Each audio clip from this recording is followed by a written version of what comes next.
नाज़रीन अस्सलाम वालेकुम। आप देख रहे हैं पाकिस्तान की आवाज़ और मैं हूं आपकी मेज़बान आमना आदिल। मेरे साथ मौजूद हैं मेहर हमीद अनवर साहब और आज फिर से हम सुनेंगे अवाम की आवाज़, उन लोगों की आवाज़ जिनको इंसाफ नहीं मिलता और वो लोग जिनकी आवाज़ कोई भी नहीं सुनता। तो आज वॉइस न्यूज़ की टीम, वॉइस न्यूज़ और पाकिस्तान की आवाज़ की टीम उनकी आवाज़ सुनेगी और मुतल्लिका इदारों तक भी पहुँचाएगी। ये सिलसिला अब जारी होगा। तो अगर हम लोग कल के प्रोग्राम की बात कर लें तो कल के प्रोग्राम में जो मसाइल हमारे पास आए थे, जिन लोगों ने हमें कॉल्स की थी, उनका बाकायदा फॉलोअप आज के प्रोग्राम में बताया जाएगा। वो लोग जो इस वक्त मुझे सुन रहे हैं वो हमें हमारी टीम को कांटेक्ट कर सकते हैं। नंबर आपको हम बता देते हैं 030499199293 पे आप हमें कॉल करके कभी भी अपने मसाइल से आगाह कर सकते हैं। तो मेहर हमीद साहब, कल हमारे पास कुछ कॉलर्स थे, उनके कुछ मसाइल थे जिनमें विहाड़ी का एक मसला जो था वो बहुत अहम था। क्या कहेंगे इस बारे में? बिहाड़ी के हवाले से कल हमें कॉल्स आई थी कि बिहाड़ी में एक्स्ट्रा बिल हैं, ओवर चार्जिंग जो है बिजली के बिलों में की गई है। तो इसके ऊपर हमने दो मौक़िफ़ लिए हैं क्योंकि मेहर साहब, सॉरी आपको इंटरप्ट करी हूँ, नाजायज़ तजावुज़ात की भी एक कॉल हमें रिसीव हुई थी। जी बिल्कुल, ऐसे मैं सारी इस बात का जवाब देता हूँ। अच्छा, उसमें जो है साजिद गोंदल हैं जो बिहाड़ी को हेड करते हैं, वापडा के ऑफिसर हैं, और जो मुल्तान रेंज को करते हैं CEO मैपको जिसको कहा जाता है, इरफान सदीकी साहब। वो इस वक्त वज़ीर-ए-आज़म हाउस में जो है इस्लामाबाद में एक मीटिंग में है, लेकिन फिर भी जब उनको हमने कॉल की तो उन्होंने बिल्कुल इसके ऊपर जो है फौरी एक्शन लिया है और उन्होंने हिदायत भी जारी कर दी हैं। जैसा कि ओवर बिल जो है, ओवर चार्जिंग बिल के हवाले से कॉल आई थी, तो आप जो है देखें कुछ थोड़ा सा हमारी उन कॉलर से भी गुजारिश है, आवाम से भी गुजारिश है कि थोड़ा आपको भी दफातर तक जाना पड़ेगा। तो आप साजिद गोंदल के पास जाएं, आप बाकायदा मेरा नाम लेके उनसे बात करेंगे तो वो आपका मसला हल करेंगे। और इरफान सदीकी साहब ने ये फरमाया है कि जनाब कुछ गवर्नमेंट की तरफ से जो है टैक्सेस लगाए गए हैं, उस टैक्सेस के हवाले से हम कुछ नहीं कर सकते क्योंकि वो ऊपर से आते हैं, उसमें हम कुछ नहीं कर सकते। हाँ, जिनके कोई कम यूनिट्स हैं और उनको बिल ज़्यादा चले गए हैं या गलती से चले गए हैं तो वो अगर मुल्तान आके ठीक करवाना चाहें तो ठीक करवा लें, मैं वापस आ जाऊंगा। आज शाम को वो वापस मुल्तान पहुंच जाएंगे। और इसके बाद साजिद गोंदल जो है उनका यही कहना था कि आप मेरे पास उनको भेज दें और मैं उनके बिल जो हैं वो ठीक करवा के दूंगा और किसी के साथ हम ज़्यादती नहीं करेंगे। जो गवर्नमेंट की जानिब से टैक्स लगाए गए, ये भी उनका कहना था कि गवर्नमेंट की जानिब से टैक्स लगाए गए हैं, वो हम जो है हम तो नहीं वो निकाल सकते, लेकिन ये है कि जो एक्स्ट्रा बिल कोई गलती से हो गया, कंप्यूटर की गलती से किसी को ज़्यादा आया या कोई ऐसी चीज़ है, तो वो हम ठीक करने के लिए तैयार हैं। तो बिलों का मसला देखें आमना पूरे मुल्क में मौजूद है। दूसरा जो है वहाँ पर सफदर विर्क साहब जो हैं DC हैं, डिप्टी कमिश्नर, उन्होंने भी कहा है कि इंक्रोचमेंट के हवाले से हम बाकायदा कार्रवाई करके आपको आज कल में 2 दिन के अंदर अंदर जो है हम बाकायदा तौर पे आपको फुटेज भी भेजेंगे जो आप अपनी स्क्रीन पे चला सकेंगे। इंशाल्लाह इंक्रोचमेंट के हवाले से बड़ा एक्शन दिखाई देगा। और उनका विर्क साहब का ये भी एक कहना था कि हमारी आवाम से भी गुजारिश है कि वो अक्सर जो है अपने ठेले पथारे रोडों पर लगा लेते हैं, जिसकी वजह से जब हम ठेले पथारे इनके उठाते हैं तो फिर आवाम चीखती है कि जी गरीब आवाम के साथ ज़्यादती हो रही है। तो उनसे भी गुजारिश है कि वो देखें आप कोई ऐसी जगह, मखसूस जगह आप अपनी बना लें जहाँ पर आप खड़े हो जाया करेंगे। देखें आपने भी अपने बच्चे पालने हैं, तो हम ये तो नहीं कहते कि आप जाके रोड पे खड़े हो जाएं, लेकिन किसी ऐसी जगह पे खड़े हों ये ठेले पथारे वाले कि जहां आप दूसरों के लिए जो है वो ट्रैफिक के लिए खलल पैदा ना करें, दूसरों के लिए प्रॉब्लम पैदा ना करें। तो ये ठेले पथारे वालों को, और उन्होंने ये कहा है कि ये ठेले पथारे वाले ज़्यादा, और ख़ासकर जो चिंगची रिक्शा है उनकी जानिब से जो है रोड पर खड़ा करके जो है ट्रैफिक जैम किया जाता है, जिसकी वजह से शदीद मुश्किलात का इंतज़ामिया को भी सामना करना पड़ता है और आम पब्लिक को भी सामना करना पड़ता है। लेकिन उसका 2 दिन के अंदर अंदर एक्शन, हम आपको फुटेज भी दिखाएंगे स्क्रीन पर कि बिहाड़ी में पूरे ज़िले में, ये नहीं है कि सिर्फ बिहाड़ी डिस्ट्रिक्ट की हद तक, हम तमाम जितनी तहसीलें हैं जैसे कि बुरेवाला तहसील है, इसके साथ साथ जो है मेलसी तहसील है, और इसमें तमाम जो है दोनों तहसीलों में भी और ज़िले में भी ये ऑपरेशन होगा तजावज़ात के ख़िलाफ़। और इसके साथ साथ हम ये भी नहीं चाहते कि ये ठेले पथारे वालों के साथ ज़्यादती हो, क्योंकि वो गरीब लोग होते हैं और जब इंतज़ामिया उनके ठेले उठा ले जाती है और सामान भी जब्त कर लेती है। और इंतज़ामिया से भी हमारी गुजारिश है कि इनको कोई ऐसी मखसूस जगह जो है वो फराम की जाए ताकि ये भी अपने बच्चों का जो है पेट पाल सकें और गुजर बसर अपना जो है वो आसानी से कर सकें। बिल्कुल ऐसा है। विहाड़ी से हमें कल 2 कॉल्स रिसीव हुई थी, जिनमें एक कॉल में ये कहा गया था कि बिजली के बिल्स के अंदर टैक्स बहुत ज़्यादा हो गए हैं और बिजली का बिल जो है उसके अंदर जो है नाजायज़ टैक्सेस लगाए जा रहे हैं। उस पर जो है फॉलो अप पे साजिद गोंदल से बात की गई और जब उनसे ये पूछा गया तो उनकी तरफ से यही कहा गया है कि अगर गलती से किसी का बिल जो है वो ज़्यादा आ चुका है तो वो मुल्तान जाकर ठीक करवा सकते हैं। विहाड़ी जिले ऑफिस में भी आ सकता है। और उसी के साथ साथ साजिद गोंदल की तरफ से ये भी कहा गया है कि इसके अलावा जो टैक्सेस है वो गवर्नमेंट की ही तरफ से है, इसके अंदर कोई भी एक्स्ट्रा एडिशन नहीं किया गया है। और उसके बाद विहाड़ी से जो दूसरी कॉल हमें रिसीव हुई थी वो नाजायज़ तजावुज़ात की थी और जिसके लिए फॉलो अप में हमने डिप्टी कमिश्नर सफदर विर्क से रब्ता किया। उनके कहने पर यही कहा गया कि इस पर जल्द अमल दरामद किया जाएगा और बाकायदा फुटेजेस भी वॉइस न्यूज़ को भेजी जाएंगी जो कि हम अपने प्रोग्राम का हिस्सा भी बनाएंगे। तो उसके बाद सर उसके बाद जंग पर आते हैं। जंग पर डिस्पेंसरी का एक जो मसला था वो काफ़ी वाकई में जो सेहत है वो एक बुनियादी ज़रूरत है, सेहत को जो है यकीनी बनाना बहुत ज़्यादा ज़रूरी है। तो ये डिस्पेंसरी का इशू भी जो जंग के इलाके से आया था वो बहुत ज़्यादा ज़रूरी था और उसको भी कंसीडर करना बड़ा ज़रूरी है मेरे ख्याल। देखिए आमना, मैं आपको बताऊँ कि मेरी मुख्तलिफ इंतज़ामिया से मुसलसल अब बातचीत, क्योंकि साहबज़ार हमने अपनी अवाम के जो है मज़लूम अवाम के मसाइल हल कराने के लिए दस्तक देनी है, हर सरकारी उस दफ्तर तक हमने ये दस्तक देनी है। तो मैंने कल जो है इंतज़ामिया, क्योंकि 2 से 3 लोग होते हैं ज़िले के ऊपर जो उसको ऐड कर रहे होते हैं, तो बातचीत की थी तो उनका यही कहना था कि इस वक्त हमारे पास फ़ंड्स नहीं है, तो फ़ंड की अदम दस्तियाबी की वजह से जो है हमें मुश्किलात का सामना है और सूबाई हुकूमत की जानिब से जो फ़ंड जारी किए जाते हैं, क्योंकि इस वक्त तो हमारे मुल्क में बस सियासी वो गन चक्करी बना हुआ है हमारा मुल्क, तो सियासत की वजह से जो है मुल्क हमारा इस वक्त तमाम इजला हुए पड़े हैं सियासत की नज़र। तो क्योंकि सियासतदान तो अपने उसमें लगे हुए हैं कुर्सी के चक्कर में, तो तमाम इजला के जो है फ़ंड रुके हुए हैं। जैसे कि मैं एक थोड़ा और भी ऐड कर दूँ, जैसे कि कल डिप्टी कमिश्नर सैयद आसिफ शाह साहब हैं, उनकी भी कॉल आई थी पाकपतन से, तो जो वज़ीर खरल का इशू था आरिफ वाला से, तो उन्होंने कहा कि 10 मिलियन जो है वो हम खर्च कर चुके हैं उस रोड पे जिसके ऊपर रोका गया है जिसको, तो मशीनरी अब वहाँ पर मौजूद है ठेकेदार की, तो उनका ये कहना था कि 10 मिलियन जो है वो हम खर्च कर चुके हैं, मज़ीद हमें फ़ंड जो है वो हमें रुके हुए हैं। और ख़ासकर उनके स्कूल के हवाले से जो अब्दुल मजीद CEO एजुकेशन है पाकपतन के, उन्होंने कहा कि हमारे ये जो स्कूल हैं वो कॉन्ट्रैक्ट पे हमने दिए हुए हैं पेफ को, तो वो जो है उन्होंने इनको कोई जो माहाना पैसे देने होते हैं तो वो नहीं दिए, तो जिसकी वजह से ये जो वो स्कूल है वो अब आगे बच्चों को नहीं पढ़ा रहे। लेकिन मैंने उनसे ये सवाल किया है, मैं दोनों से, डिप्टी कमिश्नर और CEO से, कि इसमें जो है ख़ासकर उन बच्चों का क्या कसूर है या उन वालदैन का क्या कसूर है। तो उन्होंने इस वॉइस न्यूज़ की आवाज़ पर जो है जैसे लबैक का है और उन्होंने कहा कि 1 से 2 दिन के अंदर हम जैसे भी टीचर भेजें, भले कॉन्ट्रैक्ट बेस पे 2 या 3 टीचर करके भेजेंगे और आपको इतला मिल जाएगी और वो भी भेजेंगे। और हमारी कोशिश है कि जल्द अज जल्द जो है गवर्नमेंट से फ़ंड जो है वो रिलीज़ करवाए जाएँ और उस रोड को भी दोबारा जो है वो शुरू करवाया जाए। हमारा बिल्कुल कतन ये नहीं है कि अगर कोई, बिल्कुल ऐसा ही है जी। तो जैसे अभी जंग की बात हो रही थी, तो मैं यही बता रहा था कि कल भी हमारी जो है मुख्तलिफ अफसरान से, डिप्टी कमिश्नर से बात हुई है और ख़ासकर जो बल्दिया के अफसरान हैं, खालिद दाद लक साहब जो है उनसे, गाड़ा साहब, खालिद दाद गाड़ा साहब हैं, तो उनसे भी बात हुई थी और उन्होंने भी यही कहा कि हमारे पास फ़ंड ना होने की वजह से ये जो देखें, क्योंकि जो अप्रूवल आमना आती है ये पंजाब से आती है, सूबाई हुकूमत से आती है, तो जब ये अप्रूवल देते हैं तो ही जाके ये जो है छोटे छोटे अस्पताल जो हैं ये बनाए जाते हैं या फिर रोड बनाए जाते हैं। तो बाज़ औक़ात ये होता है कि ये इनके पास जो ज़िले से जो टैक्स इकट्ठा होता है कि ये वो अपनी तनख्वाहों में और उसकी मद में ये खर्च करते हैं।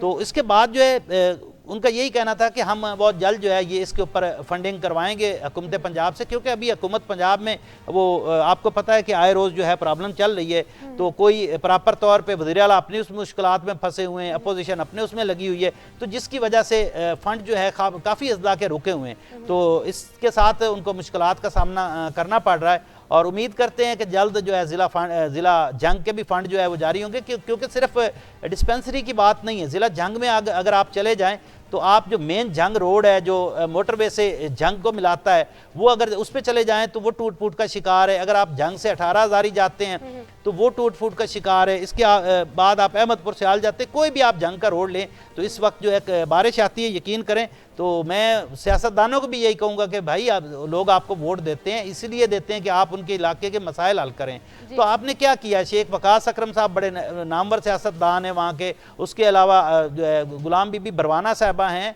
उसके साथ साथ दीगर सियासतदान है। तो भाई आपने क्या किया? मैं अभी पिछले दिनों गया था तो बारिश हुई थी आमना, यकीन करें कि गाड़ी पूरी पानी में भर गई और जो है पूरा पानी था गाड़ी के अंदर भी, और जो है गाड़ी बंद हो गई और ऐसे लग रहा था कि जैसे मैं किसी तालाब के अंदर आ गया हूँ। ऐसे बिल्कुल इतना गड़े खड्डे पड़े हुए हैं। उसके साथ साथ अगर देखा जाए तो जगह जगह पानी खड़ा हुआ था। वो बल्कि दरिया का मंजर जो है, वो समंदर का मंजर जो है वो पेश कर रहा था, पता ही नहीं लग रहा था। और कई जो है बच्चे गटर में ऐसे गिरकर और मोटरसाइकिल वाले गिरकर जो है उसमें जाँ बहक भी हुए हैं। तो इंतज़ामिया की जानिब से जो है यही होता है कि हमारे पास फंड नहीं है, और बाज़ औक़ात फ़ंड होते भी हैं तो उन फंड का सही इस्तेमाल नहीं किया जाता। फ़ंड आते हैं और करप्शन की नज़र हो जाते हैं और ठेकेदार और ये मिली भगत के साथ जो है इनका मामला चल रहा होता है, तो जिसकी वजह से बहुत सारी प्रॉब्लम आखिर वो भुगतना आवाम को ही पड़ती है, भुगतना जो है आम आदमी है उसको पड़ता है। जैसे अब कल हमें लियाकतपुर से कॉल आई थी ज़िला रहीमिया अरकान से, तो एसी से बात हुई और टीएमए के अफसरान से बात हुई, तो उनका यही कहना था कि जी ये छोटे छोटे रोड हैं जैसे, तो इनको हम सारे तो नहीं बना सकते। इशू वही आ जाता है कि जी हमारे पास फंड नहीं है। तो क्योंकि जब तक हम हुकूमतों का अपना मसला हल नहीं होता, अपने मसाइल हल नहीं होते, क्योंकि जब मसाइल इनके हल होंगे तो जाके ये फंडिंग होती है। और फिर एक अलमिया ये भी है, एक इशू ये भी है कि जब मिसाल तौर के एक एमएनए आ जाता है, एक पार्टी का आ जाता है, एमपीए दूसरी पार्टी का आ जाता है, तो आमना ये क्या करते हैं कि एमपीए के फंड रुकवा रहता है, जो पंजाब से फिर फंड आने होते हैं सूबे की जानिब से वफाक को आने, तो वो जो सूबाई होता है मिनिस्टर होता है या एमपी होता है, तो वो क्या करता है कि वो उस एमएनए को काम नहीं कराने देता है। वो सिर्फ तख्तियों लगाने की जो है सियासत इस वक्त हमारे मुल्क में चल रही है, और ये पता नहीं ये तख्तियाँ लगाने की सियासत कब ख़त्म होनी है। एक ही रोड होता है, उसके ऊपर कई बार जो है कभी पीटीआई के एमएनए या मिनिस्टर की तख्ती लगती है, थोड़े दिन बाद जो है वही वो रोड जो है वो नहीं बनता है। जैसे कि अभी वो कल दुनियापुर से हमें कॉल आई थी, तो डिप्टी कमिश्नर दुनियापुर जो है उन्होंने कहा है कि हमारे पास जो है कुछ फंड रिलीज़ हुए हैं और ये मसला जो है हम बहुत जल्द जो है ये हल करेंगे। और इसके ऊपर जो है डिप्टी कमिश्नर का ये भी कहना था कि वाकई वो रियल मामला है और उसके ऊपर फंडिंग जो है वो हो चुकी है, उसके जो है अप्रूवल भी हो चुकी है और बहुत जल्द जो है, क्योंकि वहाँ भी सियासी चक्कर था, क्योंकि जहांगीर तरीन जो है वो दूसरी पार्टी में चले गए थे, तो उसके बाद जो है वो शायद अवाम के नॉलेज में होगा, तो वहाँ से अब पीटीआई के कुछ लोग मुंतखब दोबारा हो गए। जैसे कि पहले जो पीटीआई के वहाँ वज़ीर थे जवार वड़ैच, तो वो आपको पता है कि दोबारा जो है इसके नून लीग के टिकट पे इलेक्शन लड़े हैं, तो वो हार गए थे, इसलिए जो है वहाँ के फंड रुके थे। वजह भी हमने बता दी है आवाम को अपने। यहाँ पर खैरपुर का जो मामला था वो वाकई में बड़ा कंसीडर करने वाला है, उसको ज़ेरे गौर करना बड़ा ज़रूरी है। सैलाब का पानी अभी भी वहाँ पर खड़ा है और ये वाकई ही में अगर हम देखें तो क्लाइमेट चेंज है, हमें खुद पता है कि सैलाब जो है वो 1-2 साल के बाद पाकिस्तान का मेहमान बनना ही है, तो इसके ऊपर हिकमत अमली हमें बिल्कुल भी नज़र नहीं आती। ये वजह क्या है, इसकी क्या वजूहात हैं आपके ख्याल में? सैलाब का पानी अब कितने महीने गुजर चुके हैं सैलाब को गुजरे हुए भी, लेकिन फिर भी अभी तक जो है लोग जो है आवाम जो है वो परेशान हाल है। ये तो सिर्फ खैरपुर की बात की गई है, हमें कंसीडर हुआ है, लेकिन पूरे सिंध में अभी तक हर जगह पर पानी खड़ा हुआ है, अभी तक उसकी निकासी है आपका कोई सिलसिला जो है जारी नहीं किया गया। अभी मैं आपको आमना अहम बात बताता हूँ कि यकीन माने कि सिंध में जो है ये हाल है कि मैंने आज भी सिंध के विज़िट पे जाना है, तो मैंने पिछले दिनों विज़िट किया सिंध का, तो मुझे तो ऐसे लगता था कि हम किसी और मुल्क में आ गए। ये पाकिस्तान का सिंध जो है ये पाकिस्तान का सूबा ही नहीं है। और जितनी माजरत के साथ हमें तो हम अवाम के नुमाइंदे हैं, हमें अवाम की बात करनी है। जितनी करप्शन सिंध में अफसरान करते हैं या सेक्रेटरीज कर रहे हैं ना, बस अल्लाह ही इस मुल्क को अल्लाह ने बचाया हुआ है, नहीं तो जो हाल इन्होंने किया है, इस वक्त सिंध का जो बुरा हाल है, ठीक है, डिप्टी कमिश्नर किसी का फ़ोन अटेंड नहीं करते, किसी से बात नहीं करते। उसके अलावा जो है हर जगह पे पानी खड़ा हुआ है, वबाई अमराज फैले पड़े हैं, फूट पड़े हैं, ठीक है, ख़ासकर बच्चों में वबाई अमराज हैं। और उसके साथ साथ मैं एक बात बताऊं, जो सूबाई वज़ीर हैं ख़ासकर पीपल्स पार्टी के, तो वो उनकी तरफ से तो ऐसा दिखाया जाता है कि सिंध को जैसे उन्होंने सिर्फ मीडिया की हद तक और मीडिया के इश्तारात की हद तक कि जैसे उन्होंने पेरिस जो है पेरिस बना दिया है। और दूसरी जाने मैं आपको बता दूं कि खैरपुर ज़िला जो है उसका जैसे कि साबका वज़ीर आला सिंध जो थे सैयद कैम अली शाह भी वहीं के हैं, मंजूर वसान साहब भी वहीं के हैं, नादिर वसान भी वहीं के हैं, और नफीसा शाह साहबा जो वहीं से मेंबर कौमी असम्बली जो है वो इलेक्ट होते हैं। और इसके साथ साथ लेकिन आप खैरपुर ज़िले में चले जाएँ, कोई भी आपको तरक्याती काम नहीं नज़र आएगा। लेकिन सिंध की आवाम अब जाए क्या, उनके पास ऑप्शन ही नहीं है, एक ही ऑप्शन है पीपल्स पार्टी के अलावा उनके पास ऑप्शन नहीं है, ठीक है। अब देखना है कि आप अब आगे आने वाले वक्त में भी क्या सिंध के तरक्की के लिए कुछ होता है या नहीं होता। मजीद कॉलर्स भी आमना हमारे साथ मौजूद हैं। हाँ, कॉल्स का सिलसिला जो है वो बाकायदा तौर पर हम लोग जारी करते हैं। तो मुख्तार अहमद ने हमें ज्वाइन किया है। अस्सलाम वालेकुम सर, आपको आवाज़ आ रही है? जी सर, क्या मसाइल दरपेश है आपको? जी, मेरा नाम मुख्तार अहमद है। सबसे पहले मैं इस प्रोग्राम का शुक्रगुजार हूँ जो आवाम की आवाज बना, वरना आज के दौर में कोई किसी की नहीं सुनता। मेरी बच्ची का वजीफा आया हुआ है एहसास पंजाब से, शनाख्ती कार्ड भी है, ID कार्ड भी है, लेकिन फोन नंबर गलत हो गया जिसकी वजह से वजीफा नहीं मिल रहा। मैंने बच्ची का ऑपरेशन कराना है। इस दौर में हम कहाँ जाएं? मुख्तियार, आप कौन से शहर से बात कर रहे हैं? इतने पैसे भी अफोर्ड नहीं कर सकते। अलीपुर से? जी, अलीपुर मुजफ्फरगढ़ से, जिला मुजफ्फरगढ़ है ना आपका? जी, अलीपुर मुजफ्फरगढ़ से। दफ्तर में जाते हैं वो कहीं और भेजते हैं, वहाँ जाते हैं कोई भी नहीं सुनता हमारी। कहते हैं कि नई हुकूमत है, जब तक इमरान खान नहीं आएगा वो नहीं बनेगा। अच्छा, ये वजीफा आपका जो एक मिनट मुख्तियार, जो ये वजीफा आपको मिला है या आया है, ये कौन से डिपार्टमेंट की तरफ से मिला है? स्कूल की तरफ से मिला है, कॉलेज की तरफ से मिला है, या किसी एहसास पंजाब से? हाँ जी, स्कूल का वजीफा है। स्कूल का वजीफा है, ठीक है। कल हम जो है आपके जो है, क्योंकि वो वहाँ से जो वजीफा होता है मुजफ्फरगढ़ से आपकी उन्होंने भेजा होगा, जो एजुकेशन ऑफिसर है उसको भेजा होगा CEO मुजफ्फरगढ़ को, और वो लाहौर आया होगा। तो हम ये इसके आपके मसले के हवाले से बात कर सकते हैं, ये आपका मसला लाहौर से हल होगा। डायरेक्टर जो है आप जी, इस सिलसिले में हमारी हेल्प कर दें। हाँ जी, तो जी ये इसके ऊपर इंशाल्लाह हम कल बात करेंगे, इंशाल्लाह हमने कल इससे के हवाले से बात करेंगे इंशाल्लाह।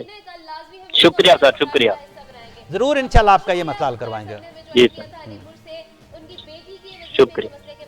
इंशाल्लाह हम इनको अपने प्रोग्राम का हिस्सा भी बनाएंगे और प्रॉपर फॉलो अप भी होना चाहिए। मुख्तार साहब, सॉरी, यहाँ पर ना सर एक मसला है कि वाकई में ये जो गवर्नमेंट बेस्ड जो चीज़ें होती हैं ये बहुत डिलेज का शिकार होती हैं, ताखीर बहुत होती है। आखिर ये क्यों है?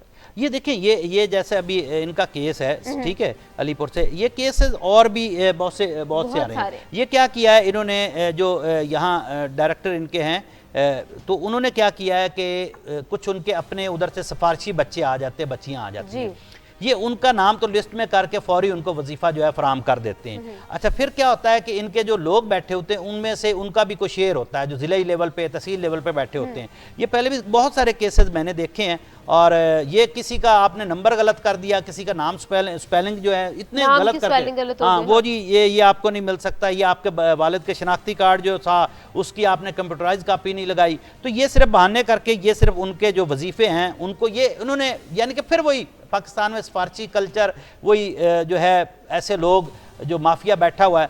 तो लेकिन ये इनका रियल मामला है, क्योंकि मेरे और भी जानने वाले उनके भी ऐसे इशू के जी इनके बाप का जो है कंप्यूटराइज शनाख्ती कार्ड नहीं है। तो ऐसे खुदा के लिए ऐसे लोगों पर रहम किया करें। ये लोग वजीफे छोटे छोटे के लिए अपने परेशान हो रहे होते हैं, ठीक है। तो इसका मतलब है वो इतने अमीर नहीं है। ये कितने का वजीफा होगा? ज़्यादा से ज़्यादा 50 से 60 हज़ार का होगा, इससे ज़्यादा नहीं है। क्योंकि ये वजीफे जितने भी मिल रहे हैं, एजुकेशन की जानिब से मिल रहे हैं या हेल्थ की जानिब से मिल रहे हैं, तो ये 50,000 60,000 हद जो है 80-85 हज़ार तक हैं। तो इनमें भी देखें हमारे मुल्क के करप्शन का ये हाल है कि इनमें भी लोग जो है वो माफ़ नहीं कर रहे। इनमें से भी जो है वो कहीं ना कहीं अपने को फेक बच्चे डाल के या फेक फैमिलियों के डाल के तो वो उनको जो है ये जारी करवाते हैं। तो ये इनको जो है हमारे अलमिया है और सोचना है इंतजामिया को। लेकिन इस हवाले से हम कल बात करेंगे। बिल्कुल। या मेहर साहब मुझे बताइएगा कि ये जो मुख्तार अहमद का मसला है इस पे फॉलो अप हम किससे लेंगे, किससे आखिर सवाल पूछेंगे हम इस बारे में? देखिए, इनके डायरेक्टर जो है, असल तो शुरुआत जो है वो इनके वहाँ से होती है सीओ एजुकेशन से, और जो इनका स्कूल का हेड मास्टर है, ठीक है, क्योंकि ये गवर्नमेंट की तरफ से, ये प्राइवेट स्कूल में इनकी बच्ची जो है वो नहीं पढ़ती, गवर्नमेंट स्कूल में पढ़ती है, तो गवर्नमेंट उन्होंने वो भेजा होगा उसको अपने तहसील एजुकेशन जो ईओ होती है उनको भेजा होगा, और उसने भेजा होगा सीओ एजुकेशन मुजफ्फरगढ़ को, उसने भेजा होगा यहाँ। अब जहाँ उनका नंबर या जहाँ उनका इशू बना है तो हम उनको इब्तदा से पकड़ेंगे, इंशाल्लाह मुजफ्फरगढ़ से ही पकड़ेंगे, तो उसके बाद उसको लेके आगे चलेंगे और इनका जो है ये मसला रियल मसला है और उनकी हम हेल्प करेंगे। और इसके अलावा भी अगर कहीं कोई रुकावट पेश आई तो अगर उनके कोई इलाज का मसला है तो हम जो देखें, प्राइवेट अस्पताल का तो हम नहीं कह सकते कि प्राइवेट अस्पतालों में भी हम आपका इलाज करवा सकते हैं या करवा के देंगे। ये ज़रूर है कि हम किसी सरकारी वहाँ मुजफ्फरगढ़ में बड़े जो जैसे कि DHQ है मुजफ्फरगढ़ या THQ अलीपुर, वहाँ कह के उनका जो इलाज का मसला है वो भी हम इंशाल्लाह हल कराने की कोशिश करेंगे, क्योंकि उनसे हम पर्सनली रब्ता भी प्रोग्राम के बाद मुख्तियार साहब से करेंगे, क्योंकि हमारा मकसद ये एक ही है कि हम किसी को भी इंसाफ फराम करवा सके, कर सके।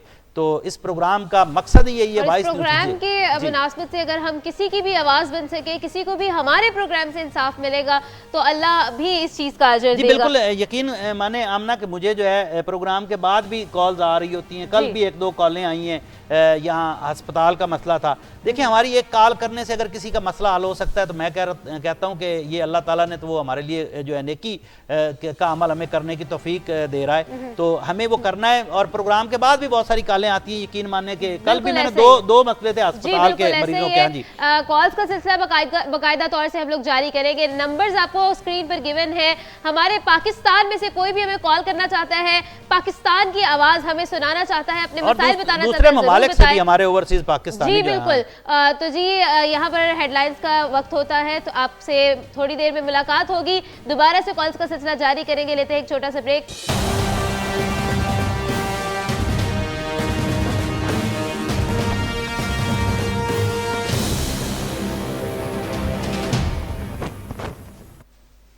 वेलकम बैक नाजरीन, आप देख रहे हैं पाकिस्तान की आवाज़ और हम फिर से यहाँ आपकी खिदमत में मौजूद हैं उन लोगों की आवाज़ सुनने के लिए जिनकी आवाज़ उन अदारों तक नहीं पहुँची, उन लोगों तक नहीं पहुँची जो कि उनके इंसाफ के लिए बैठे हुए हैं। तो जनाब, आज हम लोग उन लोगों की आवाज़ सुनेंगे और मुतल्लिका इदारों तक भी पहुँचाएंगे। आपको नंबर्स भी गिवन हैं, आप हमें कॉल कर सकते हैं। अगर आप किसी भी मुश्किल में हैं तो आप हमें कॉल कर सकते हैं, अपने मसाइल से हमें आगाह कर सकते हैं। हम बनेंगे आपकी आवाज़ और पहुंचाएंगे आपकी आवाज़ उन लोगों तक जो इन उनके जिम्मेदार हैं। तो जी हमारे साथ मौजूद है इस वक्त कॉल्स का सिलसिला भी हम लोग जारी करेंगे। जो नंबर हमारे पास है जिस पर आप कॉल कर सकते हैं वो है 0304 9919 293। इस पर आप कॉल कर सकते हैं। किसी भी वक्त हमारी टीम आपके लिए, आपकी खिदमत के लिए मौजूद है।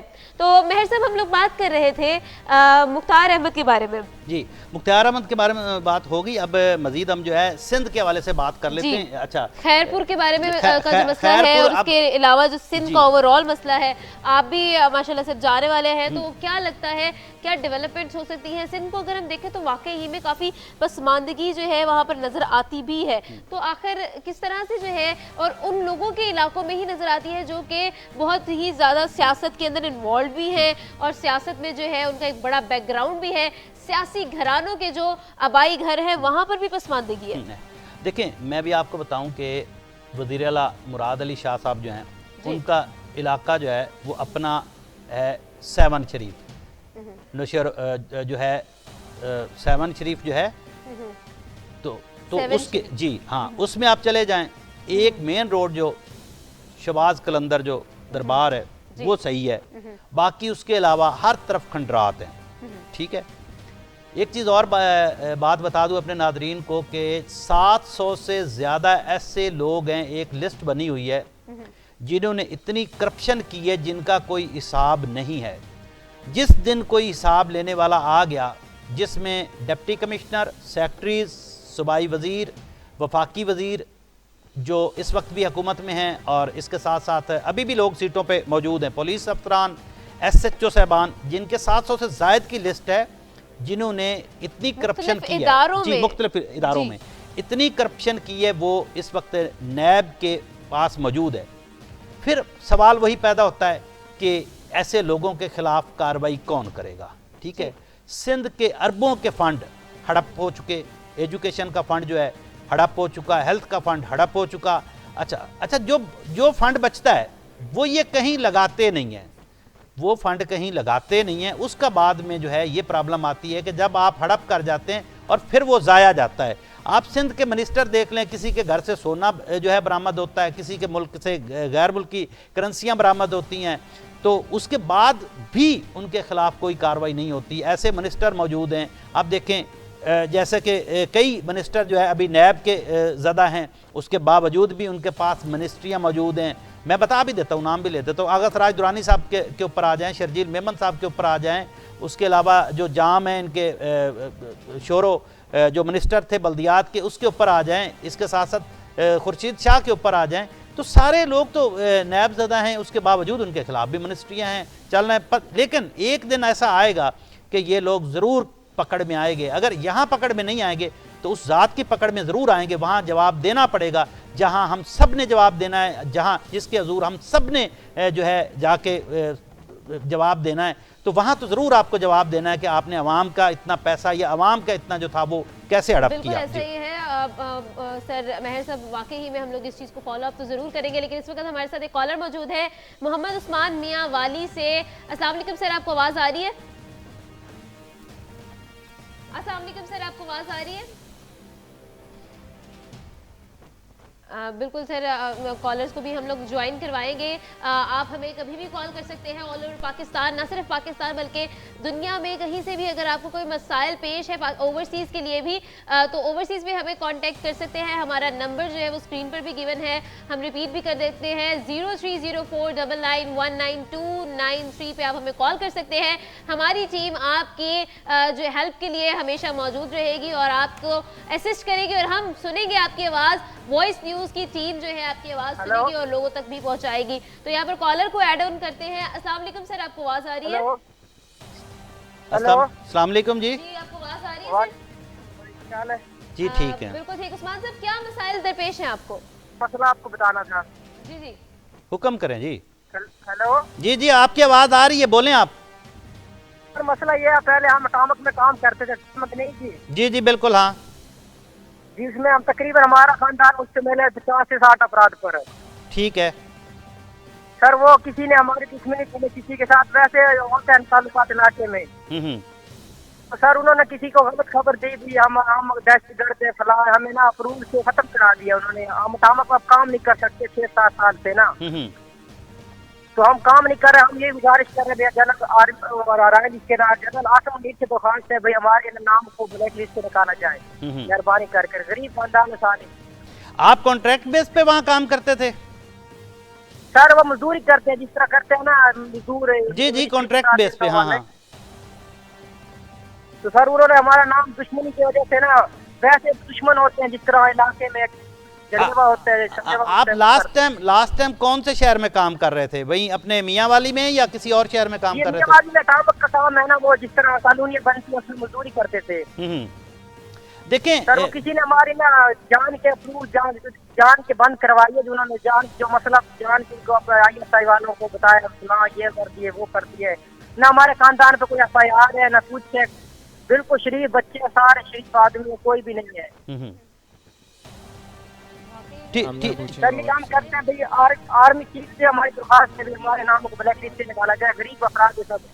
जी हम इससे हवाले से मालूमात लेते हैं, क्योंकि सिर्फ आपकी बात नहीं है कुछ, क्योंकि पिछले दिनों जो जितने कॉन्ट्रैक्ट बेस पे थे, क्योंकि ज़्यादा वो मजदूर तबका ही रखते हैं, तो हमारा सारे 5-6 साल से मसला है ये। 5-6 साल से हम काम नहीं कर सकते, ना जमींदारा कर सकते हैं ना वैसे कर सकते हैं। जी ऐसा ही है, क्योंकि जैसा कि आमना मैं आपको बताऊं कि ये पिछले दिनों लोग थे वो निकाले गए, और इसके अलावा उनको निकाल के फिर इन्होंने अखबार में इश्तिहार दिया, और तकरीबन 32 लोग जो हैं इन्होंने भर्ती की है, और वो भी सिफारिश पे भर्ती की है, सिर्फ मिनिस्टरों की सिफारिश थी। सर हम हर अपने MCA के पास भी गए थे, MCA ने कहा हमारे बस में नहीं है।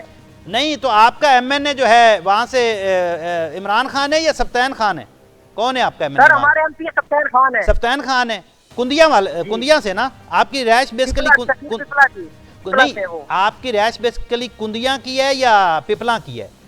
हम आलू वाली शहर है, पिपला से 12 किलोमीटर आगे है, पीछे है थोड़ा। हाँ, पिपला के पास ही है ना। ठीक है, हम इंशाल्लाह पूछिएगा और कोई सर। वो हम इस तरह कह रहे हैं ना, हमारी को सुनता नहीं, पीछे पास जाते हो। देखिए, हमारा काम है आपकी आवाज़ जो है आपके जो मुतलका लोग हैं उन तक पहुँचाना। हम बिल्कुल ही आपकी आवाज़ पहुँचाएंगे। इसके अलावा कोई आपका मसला? नहीं सर, यही मसला रूम वाला। तकरीबन 40 अफराद हैं, सब बेरोजगार हो पड़े हैं। जी, हम बिल्कुल आपको जो है ना, ये प्रोग्राम के बाद में कॉल करके खुद आपसे ये सारी तफसील मज़ीद ले लूँगा, क्योंकि तफसील भी चाहिए होगी। तो लेकिन हम ना आपका बहुत शुक्रिया। हाँ,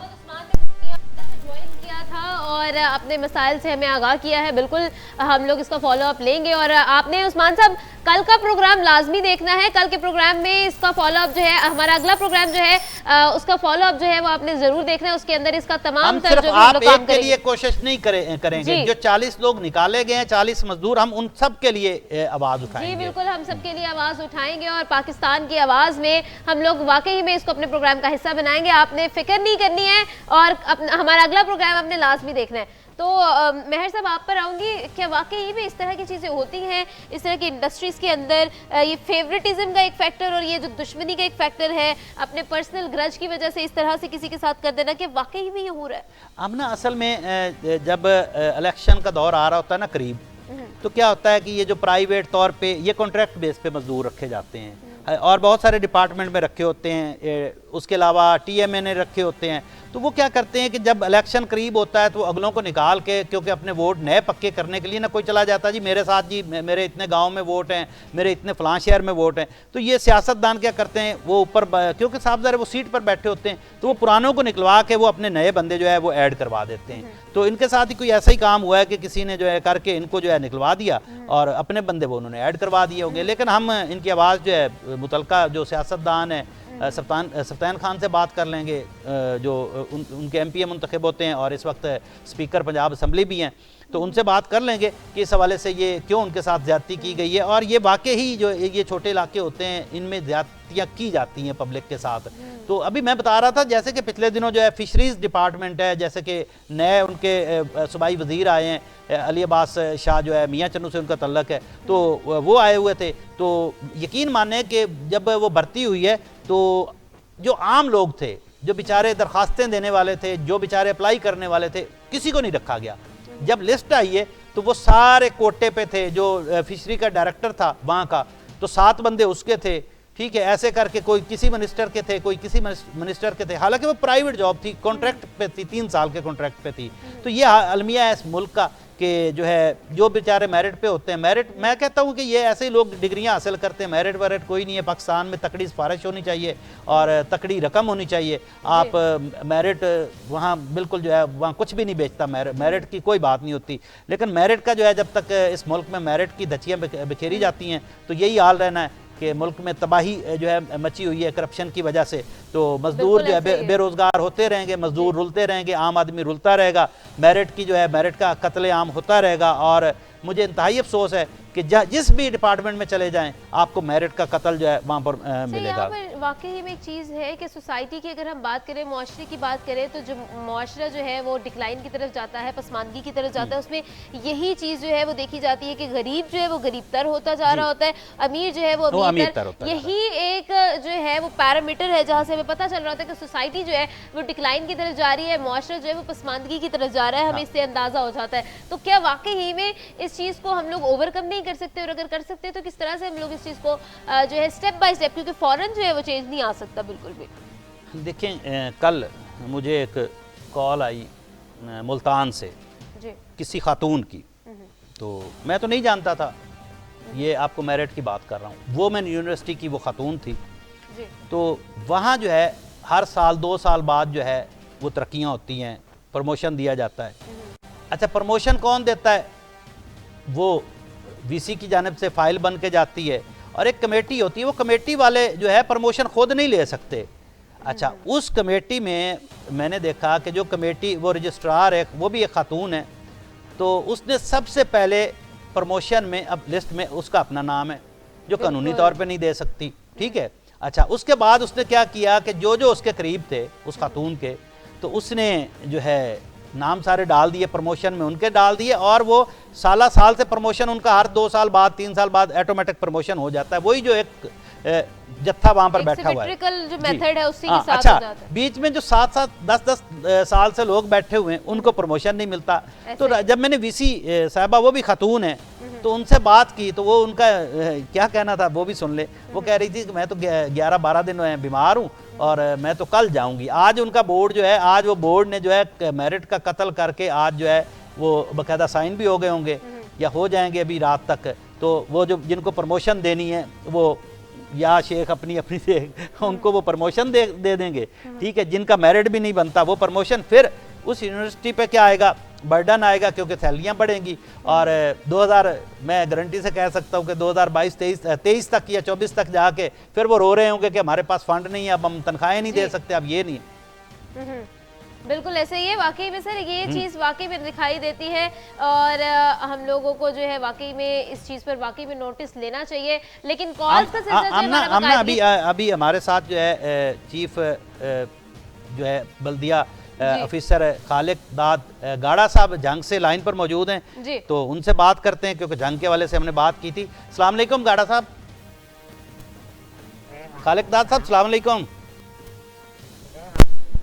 अस्सलाम वालेकुम खालिक दाद। आपको आवाज आ रही है?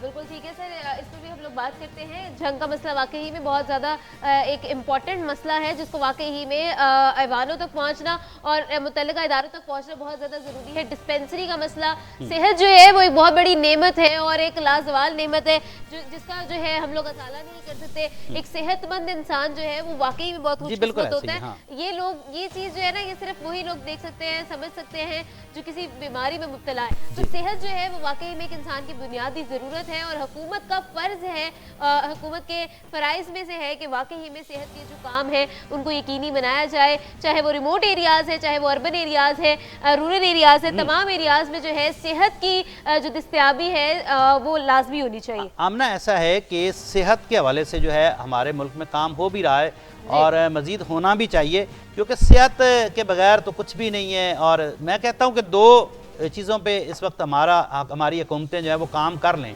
सबसे पहला जुज़ जो है एजुकेशन, क्योंकि एजुकेशन के हवाले से हम बहुत पीछे हैं। दूसरा हेल्थ के हवाले से भी हम बहुत पीछे हैं, क्योंकि हेल्थ और एजुकेशन ये 2 मसले आप हल कर लेते हैं तो शायद पाकिस्तान, मैं कहता हूं कि दुनिया का तरक्की याफ्ता ममालिक में शामिल हो जाएगा। और इसके साथ साथ एक चीज़ और भी मैं आपको बता दूं कि हमारे मुल्क से करप्शन का खात्मा हो जाए तो मैं कहता हूं कि ये जो लोग कहते हैं ना कि दूसरे ममालिक वाले हमारे मुल्क से कर्जे लेंगे, ये बात भी 100% सच है कि दूसरे ममालिक में वाले आके हमारे मुल्क से जो है कर्जे लिया करेंगे, क्योंकि हमारे मुल्क में जो है करप्शन का नासूर जिस दिन ख़त्म हो गया। बिल्कुल ऐसे ही है सर, वाकई में जंग से हमें खालिद डार साहब ने जो है हमें ज्वाइन किया है। अस्सलाम वालेकुम सर, आपको आवाज़ आ रही है? जी आ रही है आवाज़। जी सर, क्या हाल चाल है, कैसे मिजाज है? जी अल्लाह का शुक्र, बिल्कुल सही है, अल्हम्दुलिल्लाह ठीक है। एक कॉल रिसीव हुई हमें झंग से जहां पर ये कहा गया कि डिस्पेंसरी के जो मसाइल हैं वो झंग में देखने को मिले हैं। क्या वाकई ही में ऐसे मसाइल हैं? ग्राउंड रियलिटीज क्या है? नहीं, डिस्पेंसरी का इसमें 2 चीजें, एक तो जो है ये मेरे रिलेटेड सब्जेक्ट नहीं है, ये सीओ हेल्थ इसको बेसिकली डील करते हैं।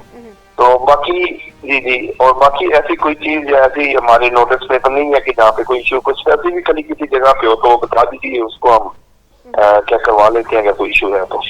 गाड़ा साहब, ऐसा है कि जो आपका ज़िला है उसमें एक तो थोड़ा तरक्याती कामों का फुकदान जो है वो नज़र आ रहा है, और दूसरा जो है खासकर लोग दूसरे दूर दराज इलाके वाले जो हैं उनके लिए, ये नहीं हम कहते कि आपने सहूलतें नहीं दी हैं, बहुत काम हुआ है जंग में, ऐसा भी नहीं है, एजुकेशन पर भी हुआ, हेल्थ पर भी हुआ, लेकिन जो दूर दराज इलाके 18 हज़ारी है, इसके साथ साथ आपका अहमदपुर सियाल है, जो इनके दही इलाके हैं, इनमें कोई ऐसी डिस्पेंसरियाँ नहीं हैं, कोई अस्पताल नहीं है, क्योंकि उनको छोटे इलाकों से दूर दराज इलाकों से गाड़ा साहब या तो THQ अहमदपुर आना पड़ता है, या 18,000 आना पड़ता है, शोरकोट आना पड़ता है, या फिर उनका मसला हल नहीं होता तो फिर वो DHQ आते हैं जंग। तो क्या ऐसा नहीं है कि उनको कुछ छोटी छोटी डिस्पेंसरियाँ, छोटे छोटे अस्पताल आप लोग जो है वो बना दें ताकि लोग जो है वो परेशानी से बच सकें? और बहुत सारे लोग रोड की टूट फूट के वजह से जो है वो बेचारे अस्पताल तक, जंग तक नहीं पहुंच पाते, वो रास्ते में वो उनकी जो है ज़िंदगी ख़त्म हो जाती है। तो इस हवाले से आप क्या कोई इकदाम करेंगे या मज़ीद आप इस हवाले से इकदाम करने आपने? जी, इस हवाले से यही अर्ज है कि तकरीबन यहाँ पे 100 के करीब जो है वो जंग में जो है वो PHUs है ऑलरेडी, जो मुख्तलिफ एरिया को कवर कर रहे हैं। और इसके अलावा जो DHQ या DHQ है उनको भी काफी हद तक अब अपग्रेड किया गया और किया जा रहा है। लेकिन ये बेसिकली हेल्थ डिपार्टमेंट इसको डील करता है। हमारा काम जो है वो ज्यादातर डेवलपमेंट से या इन चीजों से रिलेटेड है। तो उसमें हमारे तकरीबन पिछले 3 दिन से जो है वो अभी भी टेंडरिंग का प्रोसेस जो है वो जारी है और 30 करोड़ के जो है वो काम ऑलरेडी उनके वर्क ऑर्डर वगैरह जो है वो इशू हो चुके हैं। बाकी 35 करोड़ के फर्दर जो है वो पाइपलाइन में है, जिसमें टफ टाइल या PCC और रोड और जो है सोलर वगैरह इस तरह की जो स्कीम है वो शामिल है। अच्छा गाड़ा साहब, जो आपके जंग के मसाइल यानी कि गटर वगैरह और ये क्या नाम है रोड टूटे हुए हैं, तो ये इसमें ये सारे ठीक हो जाएंगे या मजीद आपको फंड की जरूरत पड़ेगी? जी, उसमें तकरीबन मोस्टली चीजें जो है वो ऑलरेडी हमने टेकअप कर ली हैं। कुछ वर्ल्ड बैंक के प्रोग्राम चल रहे हैं जिसमें खास करके सीवरेज सैनिटेशन के मसाइल के हवाले से और जो शहर का जो है वो सीवरेज डिस्पोजल का सिस्टम है उसको भी टेकअप किया गया है। जी जी। बाकी जो है वो इसके लिए फर्दर फंड के लिए हमने गवर्नमेंट को रिक्वेस्ट भी की हुई है। तो जैसे रिलीज होते हैं फर्दर चीजें इंशाल्लाह ताला उनको भी टेकअप किया जाएगा। जी गाड़ा साहब, हम आपके शुक्रगुजार हैं कि आपने अपने कीमती टाइम से टाइम निकाला और आप अवाम के नुमाइंदे और आपने अवाम के मसाइल के हल के लिए जो है अपना मौक़िफ़ भी पेश किया। बहुत शुक्रिया गाड़ा साहब आपका।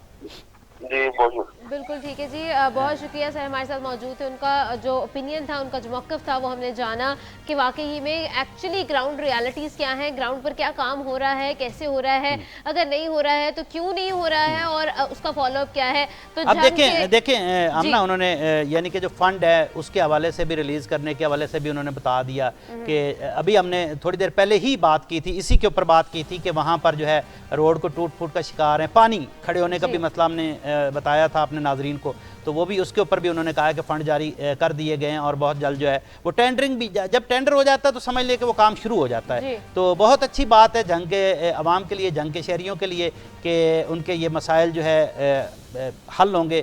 तो अवाम का मसला हल होगा तो ये देख लें कि वो हमारा मसला हल है, हम ये समझते हैं कि हमारी आवाज़ जो है वो ऐवान बाला तक, आला ऐवानों तक जो है वो पहुंच गई है और इसके साथ साथ जंग की अवाम के लिए खुशी की बात है। और दूसरा उन्होंने ये भी बताया कि THQ और DHQ के हवाले से अहमदपुर सियाल, शोरकोट और 18,000 के हवाले से भी उन्होंने बताया कि हमने हस्पताल को अपग्रेड किया है और मजीद भी इसको बेहतरी लाने के लिए कर रहे हैं। टेंडर्स भी हो गए तमाम तरह जो मामला। और एक चीज़ और भी हमने उन्होंने बताइए कि जो खासकर ये छोटे इलाके, उनमें जो मैंने कल भी हमारे कॉलर को भी बता दिया था कि ये फंडिंग जो है ये सूबाई हुकूमत करती है। ज़िले हुकूमत जो होती है, DC होता है या CO होता है, बल्दिया होता है, इनके पास कोई इतने फंड नहीं होते। इनके पास फंड वही होते हैं जो इनके पास जो टैक्स कलेक्ट हो रहा था उस शहर से, या फिर कोई इंक्रोचमेंट की मद में जो जुर्माने किए जाते हैं वो पैसे जो हैं वो इनके अकाउंट में आ रहे थे। वो ये फिर बाज़ औक़ात जो है पब्लिक की जो मसाइल होते हैं उनके पर जो है खर्च करते हैं फ़ंड को। तो गाड़ा साहब ने बड़ी अच्छी बात की और गाड़ा साहब ने, जैसा कि हमने ये एक इशू था गटर का और इसका पानी का, बारिश होती है तो पानी खड़ा हो जाता है, तो उसके ऊपर उन्होंने कहा कि हम मजीद भी गवर्नमेंट से रिक्वेस्ट कर रहे हैं। ये भी बताया उन्होंने कि मजीद भी गवर्नमेंट से हम रिक्वेस्ट कर रहे हैं। बिल्कुल ऐसा ही है, वाकई में कॉल्स का सिलसिला हमारा जारी रहेगा। आपको नंबर्स जो है वो स्क्रीन पर दिए गए हैं। हमारे पाकिस्तानियों में अगर किसी को भी कोई मसाइल दरपेश है, वो किसी भी मुश्किल में मुब्तला है, तो पाकिस्तान की आवाज़ की टीम को दिए गए नंबर्स पर जो है वो कांटेक्ट कर सकते हैं। हम आपकी आवाज़ बनने के लिए हम वक्त मौजूद हैं। तो इसी के साथ साथ देते हैं एक छोटा सा ब्रेक। कॉल्स का बाकायदा सिलसिला ब्रेक के बाद फिर से जारी करेंगे। देखते रहे पाकिस्तान की आवाज़।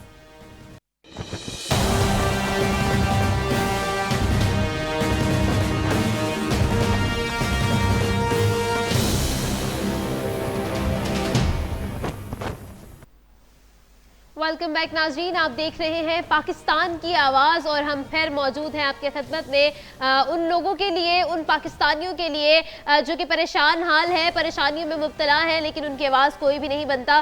तो माहिर साहब आप तक वापस आऊँगी।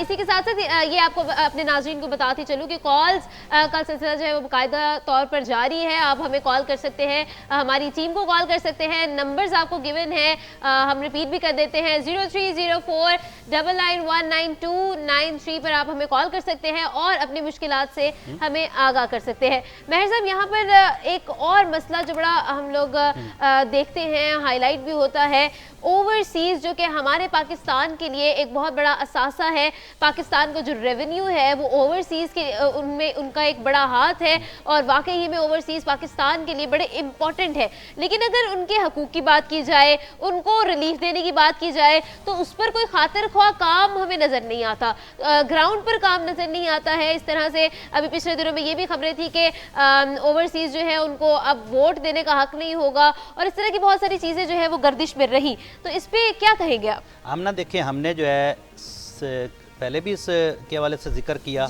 और वॉइस न्यूज़ जो है इसके ऊपर खसूसी तौर पर हमारी जानिब से जो है वो इक़दामात उठाए जा रहे हैं। तो ओवरसीज़ पाकिस्तानियों के लिए हमने आवाज़ उठाई है और मज़ीद आवाज़ उठाते रहेंगे, क्योंकि इस वक्त जैसे कि कंटेनर्स ओवरसीज़ पाकिस्तानियों के फंसे हुए हैं और हम ये नहीं है कि सिर्फ प्रोग्राम की हद तक ही हम बात करते हैं, उसके अलावा भी हमारी बातचीत जारी रहती है। ओवरसीज़ पाकिस्तानी के जो इस वक्त वफाकी वज़ीर हैं साजिद हुसैन तूरी साहब, उनसे हमने बातचीत की और मुसलसल बातचीत करने के बाद उन्होंने एक लेटर लिखा है वज़ीर-ए-आज़म पाकिस्तान को, मियां शहबाज शरीफ साहब को। उसमें उन्होंने ये लिखा है कि वज़ीर-ए-आज़म साहब, इस वक्त जो ओवरसीज़ पाकिस्तानी हैं उनको बहुत बड़ा मसला है। एयरपोर्ट पर जितने भी पाकिस्तान के हैं, जब वो आते हैं या जाते हैं, एक तो उनकी जो है वो तस्दील की जाती है और इसके साथ साथ उनको जो है इतना परेशान किया जाता है कि बहुत ज़्यादा। और उन्होंने ये भी वज़ीर-ए-आज़म पाकिस्तान को अपील की है कि आप इसके ऊपर नोटिस लें और ख़ासकर जो कराची पोर्ट के ऊपर जो है इस वक्त ओवरसीज़ पाकिस्तानियों को जो मुश्किलात का सामना है, उनकी मुश्किलात को जो है वो दूर किया जाए और इसके हवाले से जो है वो भी किया जाए। लेकिन मैं आपको एक अहम बात बताऊं कि पाकिस्तान में अंधेर नगरी और चौपट राज है, क्योंकि जब तक करप्ट अफसरान जो है उनकी तैनाती है तो इस मुल्क में किसी की कोई आवाज़ नहीं सुनाई दी जाती। और देखें, वो वफाकी वज़ीर ने वज़ीर-ए-आज़म पाकिस्तान को लेटर लिखा, वो लेटर फिर मैं आगे भी उसके ऊपर जो लेटर भी आपकी स्क्रीन पर देख भी सकते हैं।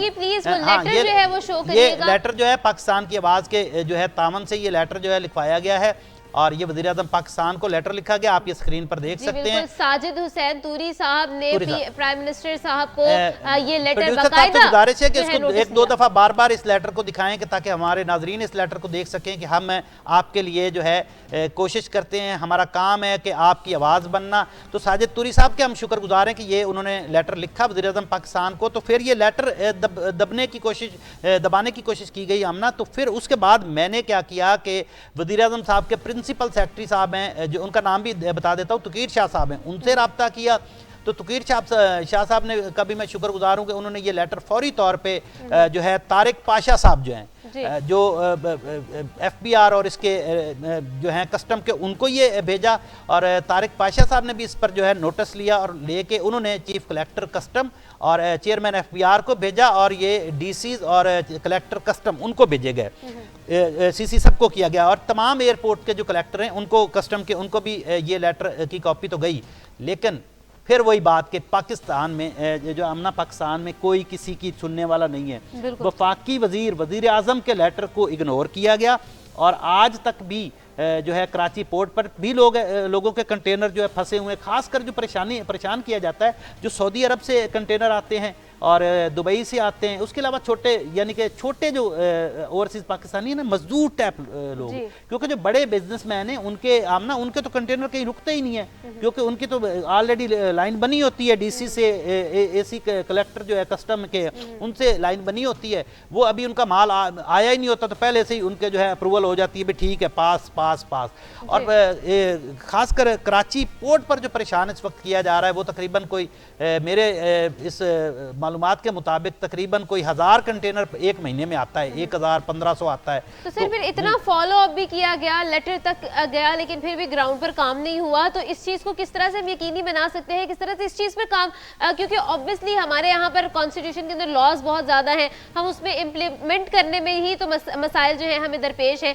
इसी तरह से जितने भी मामलात हैं, जितने भी सिस्टम्स हैं, उसके अंदर जो रूल्स हैं उनकी इम्प्लीमेंटेशन के अंदर एक गैप है। अगर हम देखें तो ये फॉलो अप हमारी तरफ से किया गया, पाकिस्तान की आवाज़ की तरफ से किया गया, और उसके बाद जो है वो लेटर भी जारी किया गया, लेकिन फिर भी ग्राउंड पर काम जो है वो देखने को नहीं मिला। तो ये एक गैप है, इम्प्लीमेंटेशन का गैप है। देखिए आमना, ऊपर से तो सबने अपना काम कर दिया जी। अब काम जाके फंसा कहाँ है? एसी कलेक्टर जो कस्टम कराची, डिप्टी जो होता है डिप्टी कमिश्नर जो होता है इनका कस्टम का, उसके पास जाके, डीसी के पास जाके फंसा, और जो कलेक्टर है, क्योंकि अब मैं आपको बताऊं जो एसी है वो किसी और पार्टी के सिफारशी का है, क्योंकि पीडीएम में वो जैसे हुकूमत मुश्तरका है तो ऐसे ऐसे ही वहाँ पर अफसरान की जो तैनाती की जा रही है उनकी भी ऐसे ऐसे की जा रही है। अच्छा, कलेक्टर जो है वो किसी पार्टी का सिफारशी है, चीफ कलेक्टर जो है वो किसी पार्टी की सिफारिश पे लगाया गया है। अब जो है वो एक पेज पे नहीं है, कुछ अफसरान जो है वो चीफ कलेक्टर के साथ मिलके काम कर रहे हैं। काम मैं बता देता हूं कि जो जहां करप्शन होती है, जहां भारी रिश्वत दी जाती है, क्योंकि ड्यूटियां तो इन पे कम है।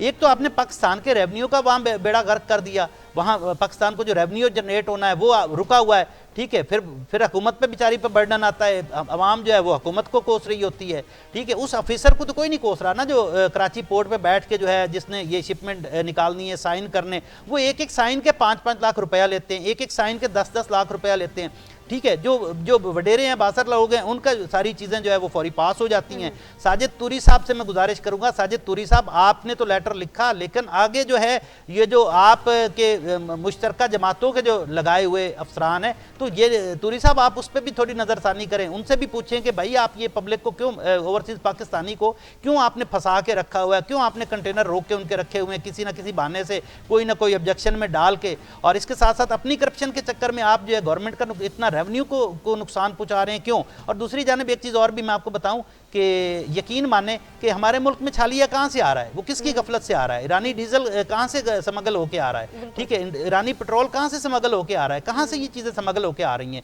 क्योंकि हमारे ये बार्डरों पे कस्टम बैठी हुई है, दीगर इदारे बैठे हुए हैं, तो वो अपने नेक नीति से काम नहीं करते। वहाँ जी आप जो है जो चीज़ मर्जी चाहे ले जा, छालिया देखें हमारे मुल्क में आप नासूर जो है चीज़ें आ रही हैं आपकी वजह से, आपकी गफलत की वजह से आ रही हैं, क्योंकि आपकी जेब भर जाती है। तो आपने कभी ये सोचा है कि ये दूसरे के बच्चों को क्या नुकसान पहुंचेगा? ये जो छालिया आके गुटके में इस्तेमाल होती है या ये मंशियात के तौर पे इस्तेमाल होती है, इस पर पाबंदी है हमारे मुल्क में, लेकिन ये किसकी मर्जी से आती है? ये कस्टम की वजह से, कस्टम की गफलत की वजह से, कस्टम अफसरान की नाअहली की वजह से, क्योंकि भारी पैसे जो भारी नजराने चले जाते हैं उन अफसरान के पास, ना कोई गवर्नमेंट को फायदा। तो भाई इससे बेहतर है गवर्नमेंट को इसको लीगल कर देना चाहिए। भाई हमारे मुल्क में जो चीज़ आती है, मंशियात ले आओ, हमारे मुल्क में जो आता है ले आओ, तो अफसरान की जेबें तो भरती हैं। इससे तो बेहतर है कि आप उसमें इसको लीगल कर दें और गवर्नमेंट को तो रेवेन्यू आए कम से कम। ये जो कस्टम के अफसरान बैठ के वहाँ जो है करप्शन करते हैं, यकीन माने कि मैं तो हैरान हो जाता हूँ कि अरबों रुपए की करप्शन ये करते हैं, इनको कोई पूछने वाला नहीं है, इनके ऊपर कोई चेक एंड बैलेंस नहीं है।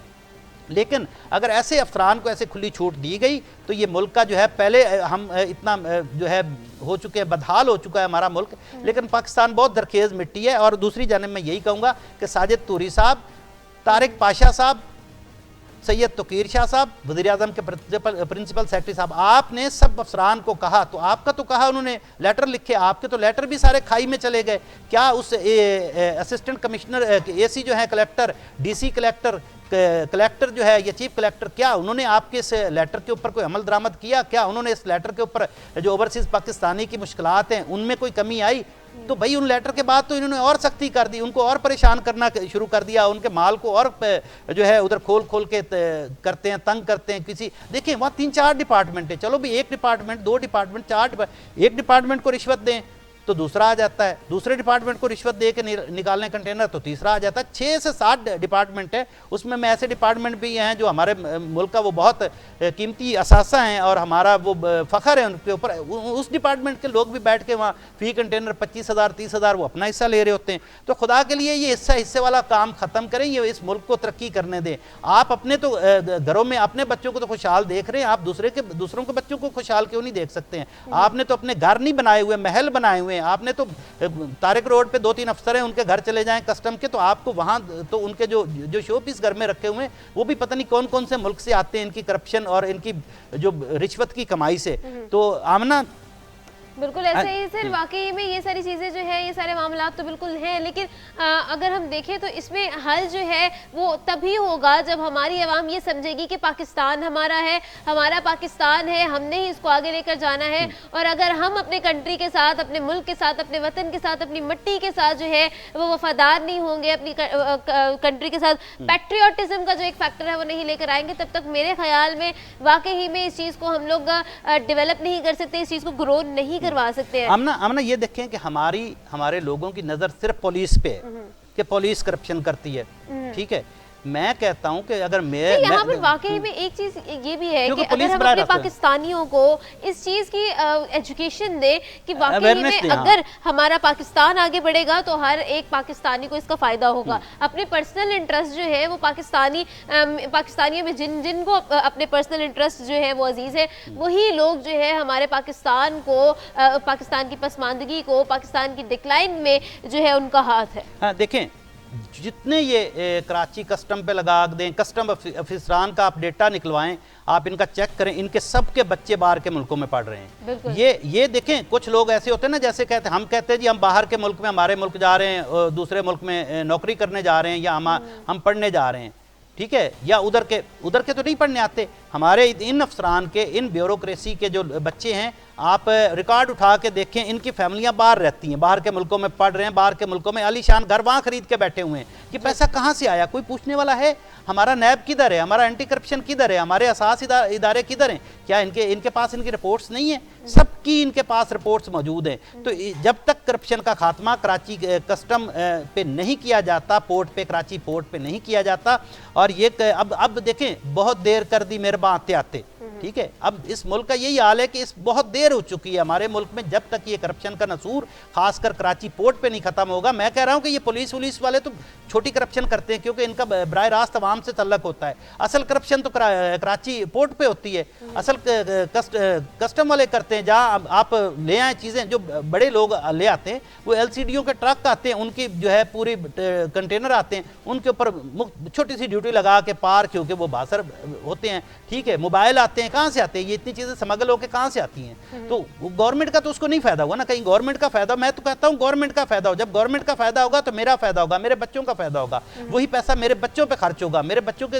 एजुकेशन पे पैसा खर्च होगा। यही वो मसाइल है। हम लोगों ने बहुत सारे लोगों को फॉलो अप किया, जिन भी जो हमें कल कॉल्स रिसीव हुई थी, उनको जब हमने फॉलो अप किया तो उनकी तरफ से यही कहा गया कि फंड्स की कमी है, फंड्स की कमी है। बेशतर लोगों ने यही कहा कि फंड्स की कमी है, और फंड्स की कमी इसी वजह से होती है क्योंकि हमारी आवाम जो है वो टैक्स नहीं देती है। टैक्स जो है वो उनके जो है नॉन कस्टम चीज़ें जो है, इन सब चीज़ों को जो है इंटरलिंक कर रही है ये सारी चीज़ें। तो यही चीज़ है कि अगर हम पाकिस्तान का फ़ायदा नहीं करेंगे तो पाकिस्तान हमारा फ़ायदा कैसे करेगा? हमने ये देखे ना, आपने नॉन कस्टम की बात कर ली, आपके मुल्क में नॉन कस्टम गाड़ियाँ इतनी घूम रही हैं, और वडेरे ये जो भी आप लैंड क्रूजर उठाएं, प्राडो उठाएं, वीगो उठाएं, रीवो उठाएं, ठीक है, उस पर झंडा लगा होता है, किसी भी पार्टी का झंडा लगा दें, आप घूमते रहें, कोई नहीं पूछ रहा नॉन कस्टम को।